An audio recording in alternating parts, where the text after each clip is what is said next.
네, 오늘 찬양 감사드립니다. 하나님의 말씀을 같이 읽도록 하겠습니다. 오늘 하나님의 말씀은 베드로후서 1장 베드로후서 1장 5절에서 11절까지를 읽겠습니다. 신약성경 384페이지 베드로후서 1장 5절부터 11절까지를 읽겠습니다. 그러므로 너희가 더욱 힘써 너희 믿음의 덕을, 덕의 지식을, 지식의 절제를, 절제의 인내를, 인내의 경건을, 경건의 형제우애를, 형제우애의 사랑을 더하라. 이런 것이 너희에게 있어 흡족한즉 너희로 우리 주 예수 그리스도를 알기에 게으르지 않고 열매 없는 자가 되지 않게 하려니와 이런 것이 없는 자는 맹인이라 멀리 보지 못하고 그의 옛죄가 깨끗하게 된 것을 잊었느니라. 그러므로 형제들아 너희 더욱 힘써 너희 부르심과 택하심을 굳게 하라. 너희가 이것을 행한즉 언제든지 실족하지 아니하리라. 이같이 하면 우리 주 곧 구주 예수 그리스도의 영원한 나라에 들어감을 넉넉히 너희에게 주시리라. 아멘. 예, 지금 읽은 이 말씀은 구원을 이미 받은 자들이 구원받은 이후에 어떤 삶을 살아야 할 것인가에 대한 말씀을 여기에서 말씀해 주고 있습니다. 우리는 구원받기 전에는 정말 우리가 구원을 받지 못하면은 우리는 죄인으로 그대로 살고 있고 또 하나님과의 그 관계도 내가 하나님을 아버지라고 부를 수가 없는 이런 상태에 놓여지게 됩니다. 근데 이 구원이라고 하는 것은 예수님이 날 위해서 이미 십자가에 못 박혀 그분이 죽으셨으므로 우리는 그것을 믿음으로써 회복이 되는 겁니다. 원래 하나님께서 맨 처음에 우리를 에덴 동산에 창조하였을 때와 같은 이러한 죄사함을 받고 새로운 생명이 내 안에 들어오고 그리고 나는 하나님을 나의 아버지로 부를 수 있는 정말 놀라운 새 생명이 내 안에 들어오는 이런 일이 바로 이런 체험을 하는 것이 구원의 체험입니다. 이걸 보고 우리는 거듭났다 그렇게 말하기도 하고 또 중생했다고도 그렇게 말을 합니다. 그래 오늘 읽은 베드로후서 1장 5절에서 11절까지의 말씀은 이미 구원함을 받은 사람들이 어떻게 살아갈 것인가에 대한 이 말씀을 하나하나 특별히 7단계로 이렇게 지금 말씀하고 계십니다. 그래서 오늘 특별히 그 5절에 보면은 그러므로 너희가 더욱 힘써 너희 믿음의 덕을 이렇게 덕이라고 이렇게 되어 있는데 이 덕이라고 하는 것은 그 한자에 큰 덕, 크다 하는 이러한 덕자가 그렇게 되어 있습니다. 크게 덕스럽다 이렇게 얘기를 할 때에 사람이 마음이 좁지 않고 넉넉하고 푸근한 그런 것을 의미하고 있습니다. 즉 예수를 믿고 구원을 받았다고 하는 우리들이 마음이 늘 좁고 잘 이해를 하지 못하고 편협하고 비판이 심하고 하는 이런 일들을 행하게 될 때에 많은 사람들이 실족하게 되고 또 오히려 우리가 전도를 하는 게 아니라 실망을 시켜 그분들을 떨어뜨리는 주님과 거리를 멀게 하는 이런 우를 범하기 때문에 오늘 특별히 베드로는 전서 후서를 쓰면서 오늘 이 말씀을 강조하고 있는 거예요.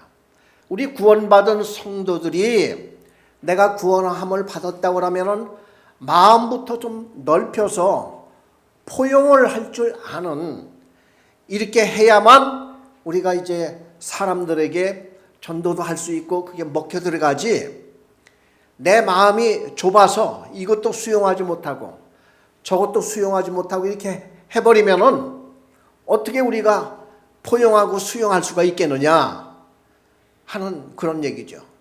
그래, 이 베드로 전서는요, 그 당시에 환란이 심하게 올 것을 베드로는 미리 짐작을 하고 그 환란을 대비하라고 쓴 것이 베드로 전서입니다. 먹구름이 잔뜩 꼈으면은 이제 얼마 있다가 비바람이 치고 큰 지금 이러한 폭풍우가 불 징조를 우리가 징조로 볼 수가 있듯이, 베드로는 그 당시에 로마 황제에 해나가는 이런 정책이나 또 특별히 이제 그 네로 황제 때 바울도 베드로도 다 죽거든요. 네로 황제 때 순교합니다. 칼 맞아 다 죽어요. 근데 그거에 임하기 전에 한 4, 5년 전에 쓴 거예요. 베드로전서가. 그래서 모든 성도들, 우리뿐만 아니라 전 세계에 흩어져 있는 구원받은 모든 성도들이 그 환란에 대비할 것을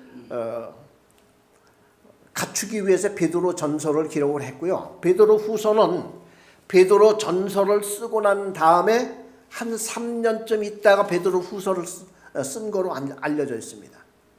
그래서 한 3년쯤 지나다 보니까 성도들이 환란과 고통을 이제 당하기 시작을 하는데, 좀 이게 오래 가다 보니까 이 사람들 마음이 흔들리기 시작해요.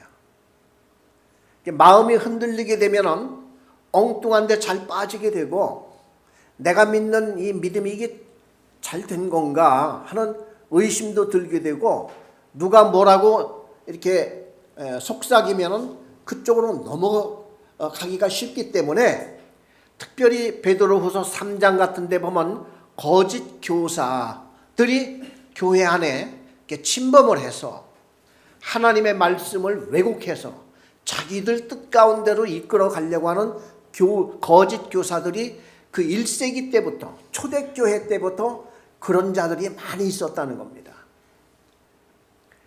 그래, 초대교회 때는요, 목회자가 따로 없었어요. 그렇죠? 그 예수님의 그 제자, 12제자들은 이미 이제 그 제한이 돼 있고, 바울 같은 사람, 그래 그 당시에는 자비량으로 다니면서 이곳저곳 교회를 다니면서 말씀을 가르치는 교사들이 많이 있었다는 거죠. 목회자들이 따로 없으니까, 그래 교회마다 십자가가 붙어 있는 그런 데를 들어가서 이 사람들이 누군지도 모르고 하다 보니까 이렇게 많이 이제 실수도 하고 그런 때인데, 그 당시에 특별히 그 이제 사례금을, 이제 교회에서도 사례금을 주기 시작했다는 거죠. 그래 사례금을 줄 때에 이제 어느 분이 이렇게 오셔가지고 말씀을 전하는데, 말씀을 얼마나 잘 전하고 말을 잘하고 막 교인들을 웃겼다 울렸다 막 하는 이런 소위 이제 부흥강사 스타일의 이런 사람들이 올 때는 그냥 사람들이 꽉 들어차고 하는, 옛날에도 그런 게 있었대요. 그래 사람을 많이 끌어모은 사람들한테는 이분이 나갈 때는 사례금을 두둑하게 주는 이런 일들이 그 당시에 발생했다고 그래요. 그리고 또 어떤 사람은 좀 그러지를 못하면 사람들이 적게 모이고, 그래서 수사학 뭐 그런 막 학문까지도 이러한 이제 발달이 되고 했다는 이런 기록이 남아 있습니다. 그래 이 베드로 후서는 바로 이제 내적인 문제예요. 우리 이제 환난을 당하는 우리가 갖춰야 할 이제 무장을 지금 얘기를 하고 있는데, 그래 지금 읽었던 5절에 보면 너희 믿음의 덕을 이렇게 얘기를 했단 말이죠. 이 믿음이라고 하는 것은 이미 구원받은 성도들이기 때문에 믿음은 이미 있는 거로 전제하에서 이 믿음이라는 기초 바탕 위에 이제 집 짓는 것 같은 이런 식으로 지금 얘기를 하고 있어요. 그래 내가 예수를 믿고 구원을 받았으면은 덕을 좀 갖추자. 덕스러움. 그래서 너무 이렇게 저렇게 이렇게 흔들리고 이렇게 하는 자가 아니라 수용하고 포용할 수 있는 이게 굉장히 중요하죠. 그 미국 같은 데에서는요, 이제 우리 한국 그 여자분들이 미군하고 결혼을 해서 미국에 정착해서 사는 사람들이 많습니다. 그리고 한인 교회들이 대부분이 군부대에 이렇게 함께 있게 돼요. 왜냐하면 사실상 그 우리 한국 사람들의 이민 역사가 군인들하고 결혼해서 간 사람들이 기초가 되어 있어요. 이렇게 그 이민 역사를 보면은, 그리고 한인 교회들이 그 군 부대 옆에 많이들 개척이 되어서, 왜냐하면 이분들이 얼마나 열심인지는 몰라요. 그러니까 이 부인들이 여인들이 주축이 되어서 교회를 막 세운 겁니다. 그래서 거기에서 이제 이렇게 세우는 교회가 서 있는데, 주일날이면 남편들하고 가족들하고 같이 오잖아요. 그런데 그 중에는 흑인하고 결혼을 해서 사시는 분들도 있단 말이죠. 그렇죠. 그런데 가끔 이제 그 미국에서 목회하는 목회자들은 흑인이란 말을 쓸 수가 없잖아요. 써서는 안 되고. 그렇죠. 그런데 이제 한국에서 그걸 모르고 오는 그 부흥 강사들이나 아니면 방문했던 이런 목사님들 설교할 때 깜둥이가 어쩌고 저쩌고 이 사람은 그걸 까맣게 모르는 거예요. 지금 이 형편에 이걸 모르고 있는 거예요. 또 미군들 중에는 일본인 3세 4세도 진짜 일본 사람들이. 그래 그 일본인이지만은 그 사람들은 미국화가 되어서 미국에 계시는 분들인데 한국 사람하고 또 결혼해서 그런 분들이 또 이렇게 나와요. 그렇지만은 일본 말을 그 사람들은 또 해요. 어느 정도. 어느 목사님이 와가지고 쪽발이들이 어쩌고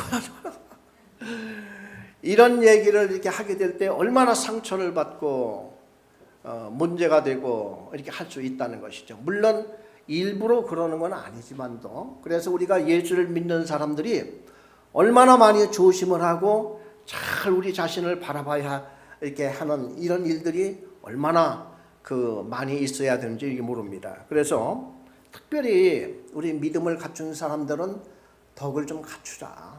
매사에 조심하고 상처가 되지 않도록 이렇게 하기 위해서 이 덕이라고 하는 말을 여기서 이렇게 쓰고 있습니다. 그래, 덕 위에 지식입니다. 이 지식이 참 여러 가지가 있지만 특별히 하나님의 말씀에 대한 이 지식이요. 이게 우리는 좀 갖춰야 됩니다. 우리 신앙생활 하려면은 이제 예수를 믿고 난 후에 우리가 예수를 믿는 것도 그래. 어떤 분은 아직까지도 예수를 믿기는 하는데 속 시원히 어떤 그 확신 같은 것을 갖지 못해서 어려움을 겪는 사람들이 굉장히 많습니다. 그래서 성경 말씀을 좀 구체적으로 많이 적용을 해달라고 이렇게 주문하는 분들도 있고 그렇습니다. 그래서 이제 우리 예수를 믿고 구원을 받았다 하면은 또 아직 구원을 받지 못했다 할지라도 어떤 확신이 없다든지 이렇게 하는 분들은 자기가 달려들지 않으면은 누가 해주지를 않아요. 언제나 신앙은 자기 스스로의 일이고 숙제입니다. 그렇기 때문에 우리가 요즘에 지금 새벽마다 아니면은 이제 하루에 성경을 한 서너 장씩을 지금 읽어나가는 그 1년 성경 일독 완독하는 그런 지금 운동으로 열심히들 지금 읽어나가고 하는데, 여기서 조금만 더 부탁하고 싶은 것은 그 성경을 그냥 읽지를 말고 거기는 틀림없이 은혜 받는 구절이 있을 거 아닙니까? 그런 데에다가는 이제 빨간 밑줄도 잘 이렇게 그어놓고, 야, 이건 뭘까? 도무지 이건 이해가 안 되는 말씀이라고 하면은 그 옆에다가 퀘스천 마크라도 하나 해놓으세요. 그럼 나중에 읽을 때요, 그게 이제 눈에 탁 들어오죠. 그런데요, 몇 년 지나다 보면은 내가 여기에다가 이 쉬운 말씀에 왜 퀘스천 마크를 찍어놨지? 이럴 때가 있어요. 그건 그만큼 그 문제가 이제 풀리고 성장이 됐다는 거거든요. 그래, 항상 하나님의 말씀에는 의문점을 많이 갖고 있어야 됩니다. 마태복음 13장에 보면은 예수님이 그 씨 뿌리는 비유를 이렇게 했습니다. 씨를 뿌려요. 그래, 농부가 씨를 뿌리는데 그 하나는 어디에 떨어졌다고 했죠? 길가에 떨어졌는데 무엇이 와서 먹었다고 그랬습니까? 새가 날라와서 먹었다고 그랬어요. 그런데 제자들이 예수님이 저녁에 이제 숙소에 들어왔을 때에 제자들이 예수님께 묻습니다.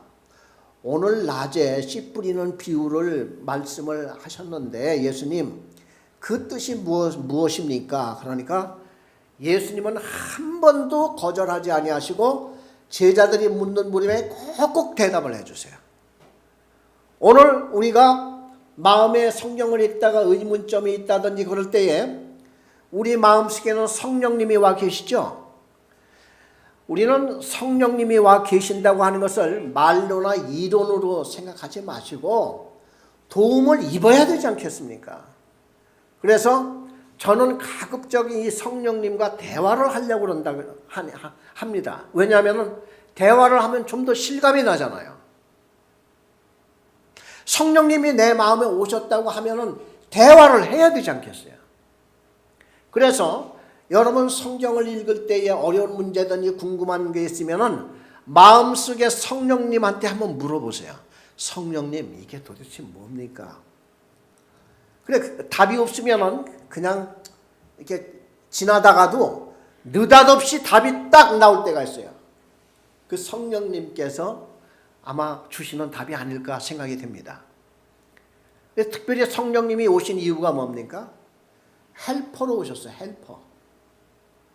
우리를 돕기 위해서, 믿는 자들을 돕기 위해서 오신 겁니다. 성령님은요, 예수를 믿지 않는 사람들 마음속에는 성령님이 와 계시지를 않아요. 왜냐하면 그분들은 성령을 알지도 못하고 또 성령이 계신지도 모른다고 했습니다. 그런 사람들한테 어떻게 성령님이 오십니까? 그런데 그리고 오순절날 성령이 임했을 때에 그 다락방에 계신 분들이 전부 다 누구였었습니까? 예수님을 따르던 제자들과 그 가족들, 아마 또 다른 제자 70명 아마 그분들이었을 거라고 봅니다. 그렇죠. 그렇게 하다 보니까 120여 명이 성령을 그대로 다 받았죠. 자, 그러면은 우리 마음속에 예수를 믿는 사람들 마음속에는 성령이 와 계신단 말이죠. 그러면은 여러분 내 마음속에다 대고 기도를 한번 해보세요. 얘기를 한번 걸어보세요.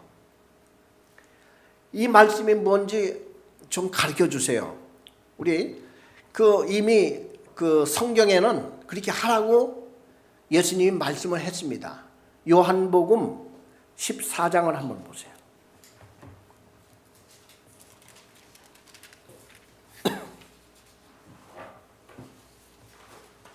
요한복음 14장 26절.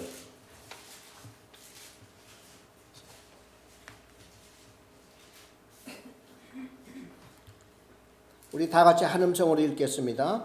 보혜사 곧 아버지께서 내 이름으로 보내실 성령, 그가 너희에게 모든 것을 가르치고 내가 너희에게 말한 모든 것을 생각나게 하리라.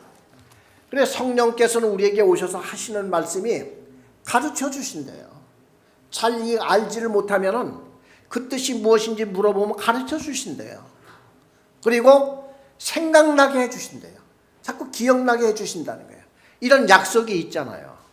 이런 약속이 있으니까 우리는 이제 지식을 어느 정도 갖춰 나가야 됩니다. 그래 이 성경이 66권이 있는데 이게 성경 분량이 굉장히 많잖아요. 그래서 나중에 이걸 읽고 또 읽고 이렇게 하다 보면은 나중에는 서로 참 이게 조화가 돼가지고 얼마나 아주 유효적절하게 우리에게 답을 많이 주고 하는지 모릅니다. 그래서 성경을 많이 알게 되면은 굉장히 편해요. 예수 믿는 것이 능력이 있어요. 힘이 납니다. 왜냐하면 이미 답들이 많이 풀렸기 때문에. 그래 씨 뿌리는 이게 비유를 하시는데 예수님이 씨를 뿌렸더니 또 하나는 어디에 떨어졌다고 했죠? 돌짝밭. 이 돌짝밭은 흙 밑에 돌들이 많이 지금 있어요. 이건 뭐냐면 우리 마음속에 성경을 읽을 때에 가장 큰 문제가 뭐냐면은 의심의 의심, 또 의심점. 내 마음속에는 아직도 풀리지 않는 것들이 많이 있습니다. 그렇죠? 우리 예수 믿을 때도요. 아유, 이건 왜 하나님이 계신다고 그러면서도 왜 이건 이렇지? 이런 생각이 한두 가지가 아니에요. 그럼 그런 것들이 뭐냐 하면은 지금 믿음의 싹을 지금 이제 이렇게 뿌리를 좀 내리려고 하는데 이런 것이 걸린단 말이야. 그러니까 태양이 해가 이렇게 뜨거울 때는 뿌리가 약하니까 다 죽는다고 그렇게 성경은 되어 있어요. 그래 이건 우리의 지식이 예수를 믿는 우리의 지식이 너무 얇다 보니까 그러니까 내 마음밭이 의심, 의문도 많고 풀리지 않은 이런 점들도 많다 보니까 신앙생활에 힘이 없어요. 그래서 우리 이제 구원받은 백성들은요, 덕을 좀 이렇게 포용을 해서 좀 웬만하면 다 받아들이고 참고 견디고 이걸 포용을 하고 두 번째는 지식을 성경 말씀의 그 지식을 자꾸 이렇게 갖추어서 이게 좀 힘이 될 수 있도록 이렇게 하는 게 참 중요합니다. 어느 분은 그런 분이 있다고 그래요. 금년에는 제가 로마서를 정복하려고 합니다. 그래서 책방에 가서 로마서 주석도 샀고 로마서에 관한 책도 몇 권 사고 했습니다. 목사님, 금년에는 제가 로마서를 정복하려고 합니다. 와, 이런 분들은 정말 아주 참 대단하신 분입니다. 세상에 우리 많은 취미와 또 여가 생활들을 우리 하고 있는데 우리 특별히 하나님을 믿는 우리 백성들은 나의 틈틈이 여가 생활 중에서 어떻게 시간을 보내려고 하십니까? 나의 1년 목표를 정해놓고 정말 내가 로마서 한 권을 내가 열심히 공부해서 이것을 마스터해 봐야 되겠습니다. 우리 중고등학교 다닐 때에 얼마나 공부를 열심히 이렇게 했습니까? 그런 마음으로 지금은 이제 우리의 장년이 되어서 여유도 있고 좀 그런 삶을 하고 있잖아요. 이때에 성경 한 권을 딱 가지고 거기에 대해서 정말로 주석도 읽어보고 이렇게 해서 그걸 읽고 또 읽고 1년 내내 이거 파고들면은 얼마나 아주 좋은 이런 결과가 나오겠습니까? 그래서 우리 믿음에 있는 사람은 이미 구원을 받은 사람은 이제 믿음 위에 덕을 쌓고 덕 위에 지식을 쌓고 세 번째가 절제입니다. 절제.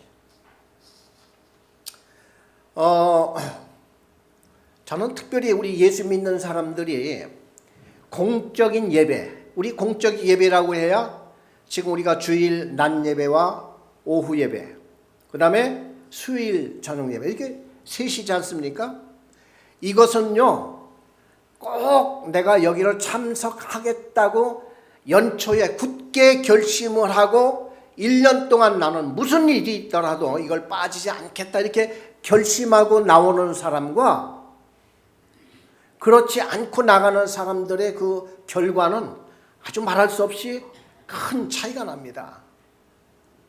그래서 이 공적 예배의 첫째는 빠지지 않고 내가 나간다고 하는 이런 결심은 나중에 이제 늙어서 힘이 빠지고 병 걸려고 했을 때에 가장 잘했다고 생각하는 것이 이걸 것입니다.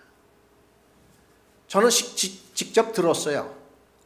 이제는 병에 걸려서 이제 곧 죽게 될 이런 분인데 가장 후회되는 것이 그분이 그거라고 얘기를 하더라고.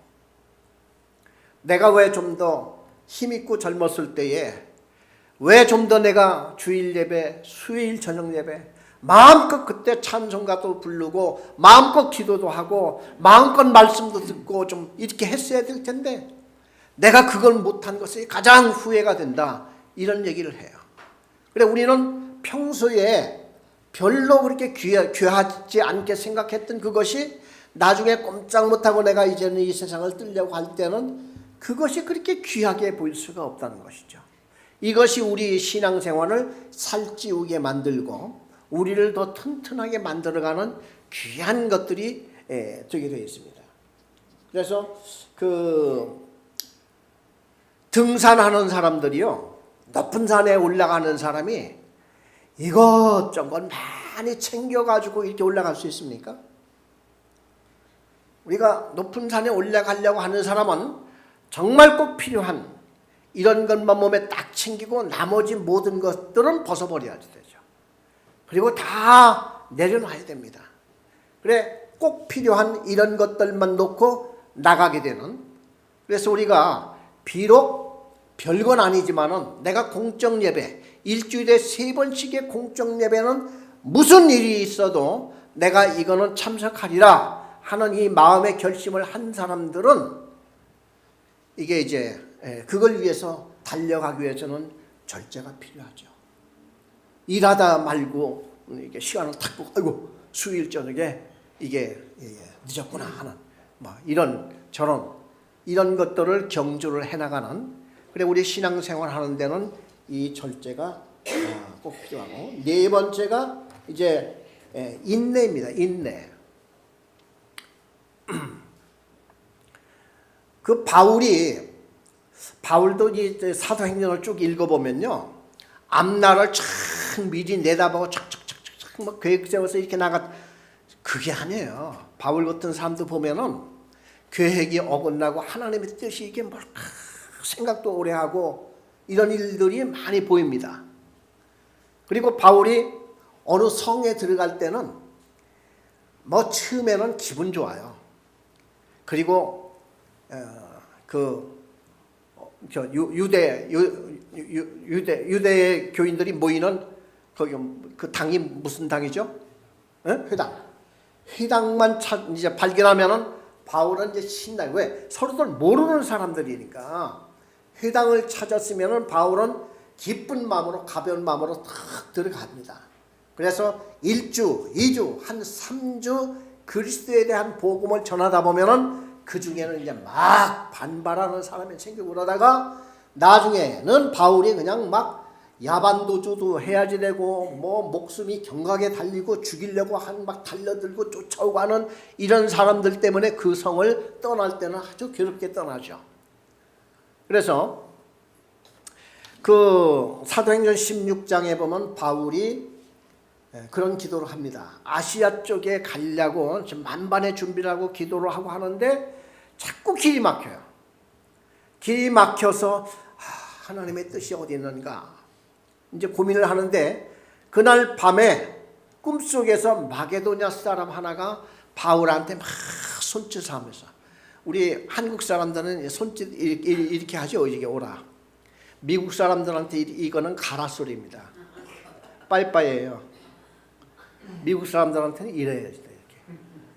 그래, 우리 어머니가 미국에 처음에 오셔가지고 이웃집 할머니가 이렇게 우리 어머니한테 좀 다가오고 싶어서 이렇게 했는데, 미국 사람들은요 참 조심스러워서 허락을 안 하면은 잘 안 옵니다.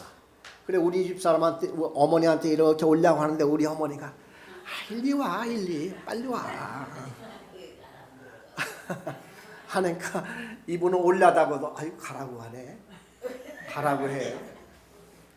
이제 이런 경우들이 많이 있죠. 그래, 마게도냐 사람 하나가 바울에게 빨리 와서 우리를 좀 도와달라. 그래, 바울이 그제서 이제 꿈을 깬다면 아시아 쪽에 길이 막히고 이쪽 유럽 쪽에서 이렇게 길이 마게도냐, 거기는 이제 유럽 사람이거든요. 이쪽으로 바다 건너 이쪽으로 오라는 이런 꿈을 꿨는데 하나님의 뜻이 여기 있구나 하고 이제 바울 일행이 아시아 쪽을 포기를 하고 이제 유럽으로 건너갑니다. 마게도냐에 도착을 하면은 하나님이 예비하고 준비해 두신 그런 사람이 딱 나올 것 같죠. 왜? 꿈속에서 그런 사람이 보이고 빨리 오라고 막 했으니까. 그래 바울이 거기 이제 딱 도착하면 누군가 와서 아이고 바울이십니까? 우리 얼마나 기다렸다고요. 빨리 오십시오. 이런 사람이 나타나면 오죽 좋겠어요. 가보니까 아무도 없어. 꿈속에 그랬던 사람도 그럴 때는 우리 잘못하면 믿음이 무너집니다. 이게 뭐야? 아유 개꿈을 꿨나? 이제 이런 이제 경우가 있죠. 그래서 이 바울 같은 사람은 그러니까요 성경을 다양하게 읽고 믿음을 갖추신 분들은 어떠한 경우에도 그렇게 실망을 하지 않아요. 이제 꿈속에 분명히 나를 부른 것도 주님의 뜻이요. 지금 현재 실제로 와보니까 아무도 없고 나를 환영해주고 나를 돌봐주는 사람이 아무도 없다 할지라도 조금만 더 해보자. 그러면서 회당이 있는가 없는가 이제 기도처를 찾는다고 하는 것이 회당 찾은 거예요. 바울이요. 그래 기도처가 있나 없나 하고 이제 이렇게 찾다가 보니까 어느 여인들이 물가에서 일을 하고 하는 것이 막 보인 거예요. 그래 바울이 그 사람들을 지나가려고 하다가 이분들에게 전도를 한번 하고 가야 되겠다. 그래서 이분들에게 예수 그리스도가 메시아다. 이분이 바로 하나님이 보내시겠다고 했던 그 메시아고 이분이 바로 십자가에 못 박혀 죽으신 것은 우리 죄를 사해 주시려고 이분이 십자가 못 박혀 죽으신 것이다.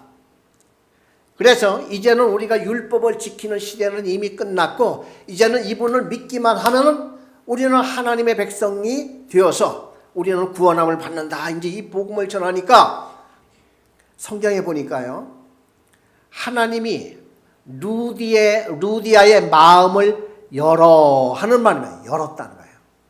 우리 한번 사도행전 16장을 한번 가볼까요?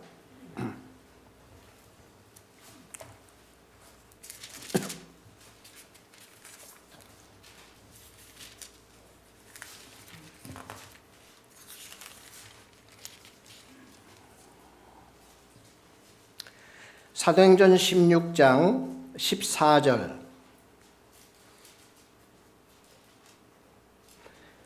16장 14절을 다 같이 한 음성으로 읽겠습니다. 두아디라시에 있는 자색 옷감 장사로서 하나님을 섬기는 루디아라 하는 한 여자가 말을 듣고 있을 때 주께서 그 마음을 열어 바울의 말을 따르게 하시니라. 주께서 그 루디아의 마음을 열었다고 그랬어요. 주님께서. 어떤 사람은 말씀을 들어도 마음이 닫힌 사람이 있고 어떤 사람은 그 말씀을 들을 때 주님께서 그 마음을 열어주셨다는 거예요. 그러니까 그 말씀을 받고 루디아가 바울에게 탁 나서서 아유 선생님 어디 다른 데 특별히 가실 때가 꼭 있다면 모르지만은 안 그러면 저희들 집에 가서 이 말씀을 우리에게 더 좀 가르쳐 주시면 안 되겠습니까? 이렇게 얘기를 하는 거예요. 근데 바울은 복음을 전하러 온 사람이니까 이런 여인의 말이 얼마나 뜻밖의 감사하고 참 기쁩니까? 그러니까 이제 바울은요 자기가 마게도냐에 내렸을 때는 자기를 환영해주고 자기를 맞아주고 하는 이런 사람이 없었다가 참고 견디다 복음을 전하고 이렇게 하다 보니까 뜻밖의 꿈속에서 빨리 와서 우리를 좀 도와달라고 했던 그 사람이 얼굴은 다르고 사람은 다르다 할지라도 루디아 같은 사람이 바로 그 사람 아니겠어요? 그래 바울 일행은 루디아의 집에 들어가서 그 집에서 가정에서 예배를 드리고 말씀을 전하고 해서 이 가정에서 교회가 생겼는데 이게 빌립보 교회예요. 유럽의 최초의 교회가 된 겁니다. 그러니까 꿈속에서 빨리 와서 우리를 도와달라고 했던 그 사람의 그 어떤 꿈에 나타났던 그 모든 것이 실질적으로도 나타나죠. 이제 이렇게 방법과 그런 건 다르지만도 실질적으로는 정말 하나님의 역사가 나타나기 시작한 거잖아요. 예. 지금 이렇게 되는 겁니다. 그래서 우리는 예수를 믿다가 신앙생활 할 때에 내 뜻대로, 내 기도대로, 내 생각대로 안 될 때 인내를 가지시라 이거예요. 인내. 하나님은요, 얼마나 크신 하나님인지 세상을 지으신 분이고 우리 인간을 다 지으신 분이에요. 이런 하나님이시기 때문에 어떤 때는 우리를 기다립니다. 여러분 기도응답 올 때가 더 많아요? 안 올 때가 더 많아요? 예, 우리 기도를 해도 어떤 때는 응답이 안 올 때가 참 많죠. 예. 그런데 하나님은 그걸 왜 기다리시는 거 아니요? 첫째는 하나님은 언제나 미래를 보시는 하나님이기 때문에 우리의 그 기도가 적절한지 안 적절한지 그걸 보시면서 가장 굿타임, 좋은 타이밍에 하나님이 기도 응답을 주시려고 아주 보류하고 있는 거예요. 아시겠습니까? 그래 여러분들이 기도를 하다가 왜 기도의 응답이 없을까 이렇게 너무 조급해하지 마시고 때를 기다리세요. 하나님은 이걸 홀드하고 계시다가 이렇게 갖고 계시다가 우리의 기도는 다 들으세요. 성경에 보면 기도는 하나님이 다 들으신다고 그랬잖아요. 다 듣고 성경에 보면은 예수님한테 병자들이나 누가 와서 질문을 하거나 이 모든 것에서 한 번도 거절한 적이 없었죠. 병자들이 오는 사람마다 다 고쳐주시고 또 제자들 질문하면 다 대답해 주시고 모든 걸 그렇게 하셨던 그 예수님이기 때문에 오늘 성령님도 또 우리 하나님도 우리의 모든 그 기도를 일단 다 들으시는 거예요. 또 그러니까 기도의 응답이 또 없는 게 뭐냐면은 기도가 적절치 않은 기도가 있는 거예요. 예를 들어서 우리 어린 아기가 칼을 달라고 엄마한테 쫄라댄다고 해서 그 칼을 바로 줍니까? 안 되잖아요. 안 되는 건 안 되잖아요. 마찬가지로 하나님께서 우리에게 어리석은 거, 어떤 사람은 막 하나님한테 저 사람 좀 보복 좀 해주세요. 저 사람이 나를 못 살게 하는데 저 사람 혼 좀 내주세요. 뭐 등등의 우리 이런저런 기도를 많이 할 수가 있습니다. 그런데 어떤 때는 그런 생각이 많이 들죠. 내 기도가 이게 정말 하나님 앞에 온전한 기도가 될까 안 될까 그런 염려도 들죠. 걱정하지 마세요. 틀린 기도라도 하세요. 왜냐하면 하나님께서 틀린 기도를 하게 될 때는 얼마 안이 가서 너의 기도가 틀렸다고 하는 것을 깨닫게 해주세요. 저는 그런 체험 참 많이 합니다. 열심히 기도하고 하는데 내가 며칠 지나고 보니까 난 왜 그런 멍청한 기도를 했을까. 그래 내가 그만큼 깨닫는 거예요. 며칠 전까지만 해도 열심히 그렇게 기도를 했는데 며칠 후에 보니까 그냥 괜히 내 스스로가 알게 돼요. 내가 정말 이거 굉장히 부끄러운 기도를 하고 있구나. 엄청 염치 없는 기도를 하고 있네. 잘못된 기도를 하고 있어. 이걸 내가 깨달았다는 건 뭡니까? 하나님께서는 벌써 그만큼 나를 내 기도가 잘못된 것을 무엇인가 알려주신 거예요. 그렇기 때문에 여러분 틀린 기도라 할지라도 기도를 하시면 되고요. 또 내 기도의 응답이 금방 안 왔다 할지라도 계속 하세요.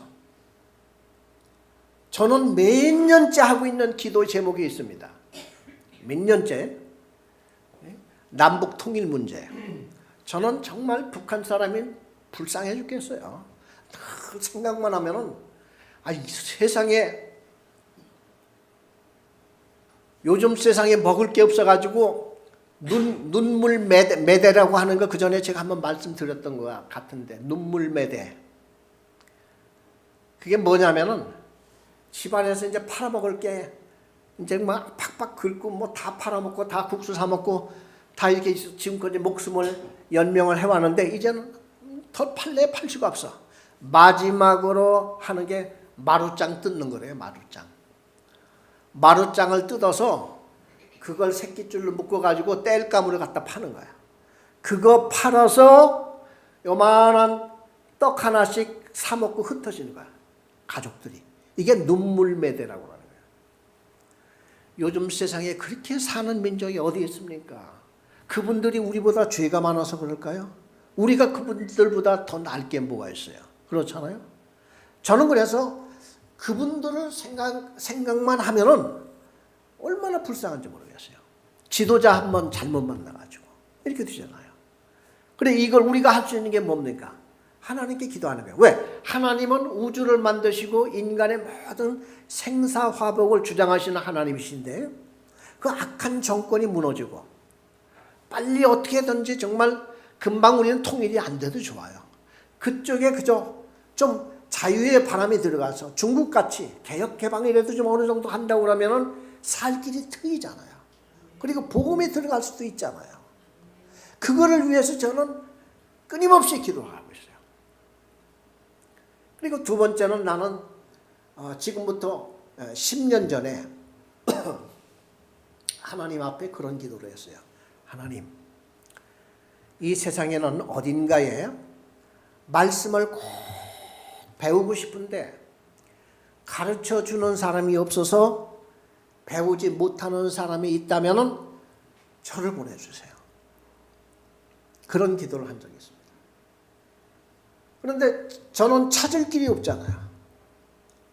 말씀을 좀 와서 제발 가르쳐 주세요 할 사람이 세상 어딘가는 있을 거예요. 그렇죠? 그런데 제가 그런 사람이 어디가 있는지를 모르잖아요. 이거를 놓고 기도한 겁니다. 그런데 이제 10년 전에 중국을 갔더니만은 사람을 만났어요. 우리 조선족 되시는 젊은 친구인데 제 얘기를 듣더니 목사님, 저도 오랫동안 그거를 위해서 기도를 해온 사람입니다. 우선 저만 하더라도 배우고 싶습니다. 어디 가서 말씀 좀 가르쳐주신다고 그러면 하루 종일 앉아서 그분의 말을 듣고 싶습니다. 조선족 젊은 사람이 그 얘기를 막 하는 거예요. 그러더니만은 간절히 말씀을 기다리는 사람들이 이때 가자는 거야, 같이. 그래, 우리 중국 농촌에 아줌마들이 목회를 하고 있어요. 아줌마들이. 그 아줌마들이 목회를 하는데 그분들이 목사가 아니에요. 그냥 여러분들 같이 그냥 아무 신학도 배우지도 않고 목사도 아닌 분들이 주일마다 설교하고 예배 인도를 하고 있다니까요. 그래 왜 그러냐고 그랬더니 처음에 우리 등소평 지도자가 나와서 개혁개방을 하라고 그래서 지학교에서 올라와서 이제 우리도 여기다 교회를 짓고 이제 시작을 했는데 목사님을 못 구했다는 거예요. 지금까지. 그래 목사님을 구할 때까지 우리끼리 그냥 예배를 드리자. 이래서 지금까지 30년을 지금까지 이렇게 하고 있는 거야. 그래 그분들이 내가 이제 미국에서 왔다고 그러니까 목사라고 하니까 막 나와가지고 손을 잡으면서 목사님, 우리는요 신학 공부를 하지도 못했고 성경도 제대로 모르는 이런 사람이 주일마다 설교를 해야 됩니다. 얼마나 어려운지 모르겠어요. 목사님 제발 오셔서 창세기에서부터 성경 66권 요한계시록까지 한 번만 가르쳐 주세요. 한 번만. 제가 그 얘기를 들었을 때 하나님의 응답이 왔습니까? 안 왔습니까? 막 그냥 주님이 막 나를 책망하며 빨리 오라는 그 소리가 막 들리는 것 같더라고. 그분들 얘기가. 그래서 저는 그때부터 쨍 하고 이제 그분들하고 이렇게 해가지고요. 지금까지 제가 버릴 수가 없잖아요. 그렇게 기도해왔던 사람이 그래 상황에 따라서 달라져요? 저는 그런 거 없어요. 근데 저한테 큰 위기가 왔습니다. 이 친구가 죽었어요. 죽었어. 41살에. 신장이 콩팥이 그냥 다 망가져가지고 3개월 고생하다가 투석하고 막 그러다가 죽었는데 아휴 내가 중국어를 알 수가 있나? 내가 뭐 아는 사람이 있나? 그냥 막 줄 끊어진 연처럼 그냥 내려앉는 거예요. 지금 이거. 그런데 한 가지 마음속에 살아있는 게 있어. 하나님이 나를 이곳에 보내주셨고 시작을 하신 분이 하나님이기 때문에 이건 하나님이 절대 나를 그냥 버리시지 않을 거야. 이 믿음이 생기더라고요.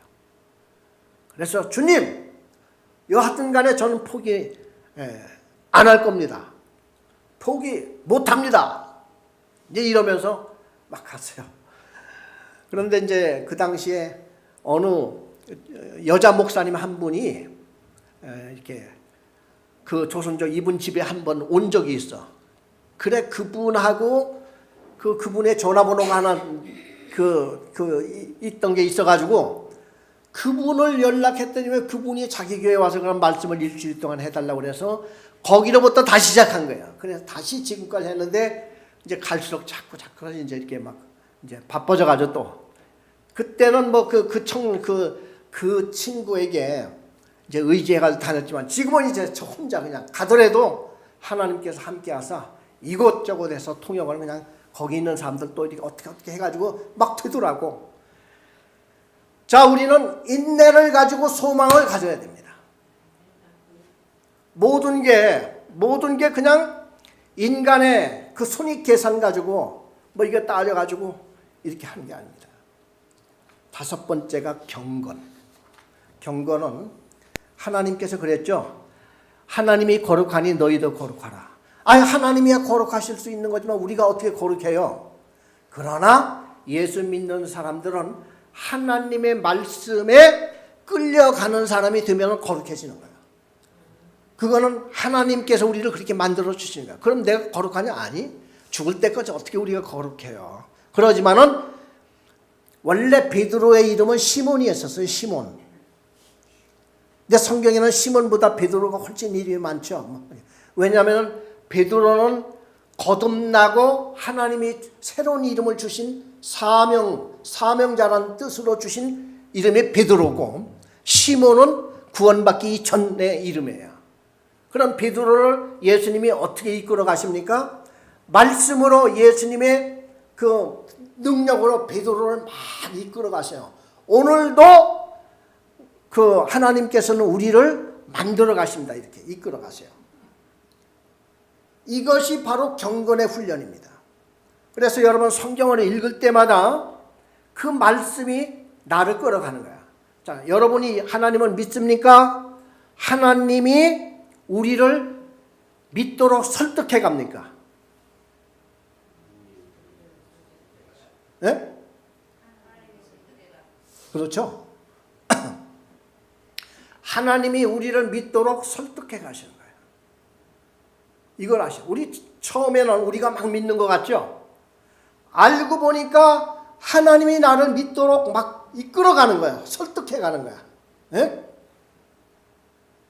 이것이 경건을 향해서 가는 거예요. 우리 구원받는 것만이 하나님의 뜻이 아니라 내가 이 경건의 훈련, 이 예수를 믿은 다음에 경건을 한 삶을 살아나가는 것도 내 의지대로 내 뜻대로 되는 게 아니라 내가 말씀과 기도로 이끌림을 내가 받아나가는 거야. 여섯째가 형제 우애. 미국에서 맥켄나라고 하는 12살 먹은 소년의 이야기가 대서특필된 때가 있었어요. 맥켄나. 12살 먹은 애가 노숙자들, 아저씨들이 밤에 잘 때 얼어 죽는 사람들도 있고 막 그래요. 그래서 얘는 따뜻한 외투 하나씩 선물을 해준다고 하면 얼마나 좋을까.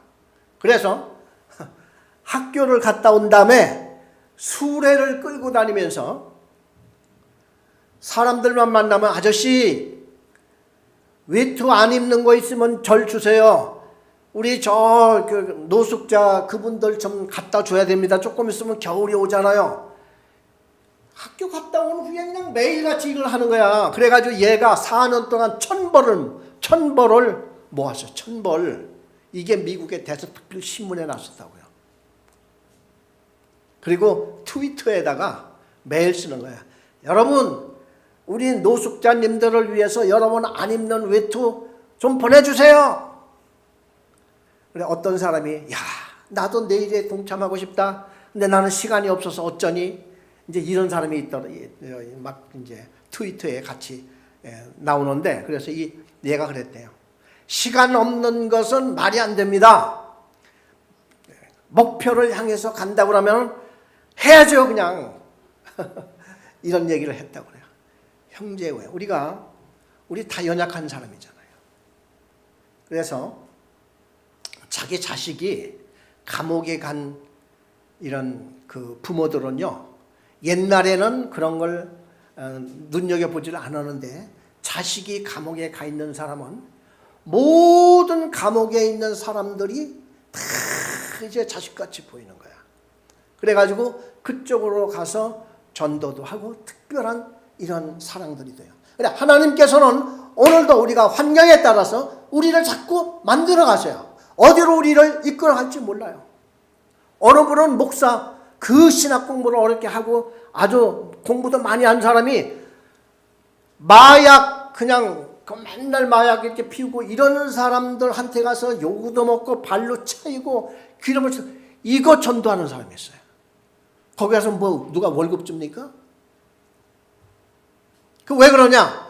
하나님께서 만들어가는 거예요. 바울이 예수를 믿고 나는 너를 이방인의 사도로 그릇으로 내가 너를 불러놓으라. 바울이 그러지 않습니까? 오늘 우리는 내가 하고 싶어서 하는 게 아니라 하나님이 나를 한쪽으로 자꾸 이끌어 가세요. 설득을 해나가고 있어요. 내가 어디로 내가 설득당해서 갈지 모르는 겁니다. 아멘? 형제 우애라고 하는 것은 내가 마음대로 안 되는 거예요. 마지막으로 사랑입니다. 사랑. 그래서 일을 하다 보면요, 사랑과 함께 자꾸 증진이 돼요. 증진. 저는 갈수록 그 중국에 이제 그 사람들을 가서 만나고 그럴 때마다 자꾸 이제 폭도 깊어지고, 지금은 중국에 이제 자꾸 핍박이 심해지니까 중국 사람들 나올 수 있는 사람들 나오라 해가지고 필리핀에서 만나서 한국 사람이 시작하는 필리핀 선교지에 같이 조인해가지고 거기서 일주일 동안 지났는데, 새로운 체험을 했어요. 필리핀이 오지에서 이 젊은 부부가 20년 동안 이걸 이제 센터를 운영하고 이걸 하고 있는데, 그래 이 중국 사람들도 와서 중국에는 18세 이하 어린아이들한테 전도하면 안 됩니다. 법적으로 그렇게 하지 말라고 돼 있어요. 그러니까 아이들을 교회에서 볼 수가 없어. 그런데 필리핀에 갔더니 토요일은 쉬잖아요. 토요일마다 어린이 집회가 저절로 되는 거예요. 아이들이 그냥 막 새카맣게 몰려와요. 와, 이건 옛날 생각이 나더라고요. 우리 어렸을 때에 정말 어린아이들이 교회로 막 몰려오듯이 필리핀에는 지금 아이들이 막 교회로 몰려오는데, 그 스파게티 있죠, 스파게티. 그거 국수 막 삶아가지고 그거 이렇게 하고, 이걸 우리 중국 팀들이 같이 봉사하면서, 그래 요거 이렇게 해가지고 한 100그릇 만들고 하는데, 한국 돈으로 그 한 끼 먹이는데 2만 원. 2만 원이면 된대요. 물가가 싸가지고. 그래서 정말 우리가 해야 될 것들이 얼마나 많은지, 그래서 참 많은 도전을 받고 했는데, 이게 우리가 일을 하다 보면은 사랑도 같이 이렇게 쌓입니다. 이렇게 하면 하죠. 그런데 안 하고 있으면은 이런 것이 그냥 아무런 그런 운동이 일어나지 않는 것이죠. 그래 바울은 마지막으로 그랬죠. 사랑은 오래 참고 사랑은 온유하며 또 시기 하지 아니하고, 이런 말씀으로 쭉 바울이 이제 얘기를 해 나가듯이 우리는 주님의 사랑을 갖고 이렇게 하다 보면은 이제 그 사랑도 내 마음대로 안 돼요. 사랑하도록 이끌림을 받는 것이죠. 오늘도 이 베드로가 우리에게 하시는 이 말씀을 우리가 다시 한번 깊이 상고하면서 이러한 나의 부족한 7가지 과제가 항상 증진될 수 있도록, 부족한 부분을 자꾸 채워갈 수 있는 여러분들이 꼭 되시기를 바랍니다.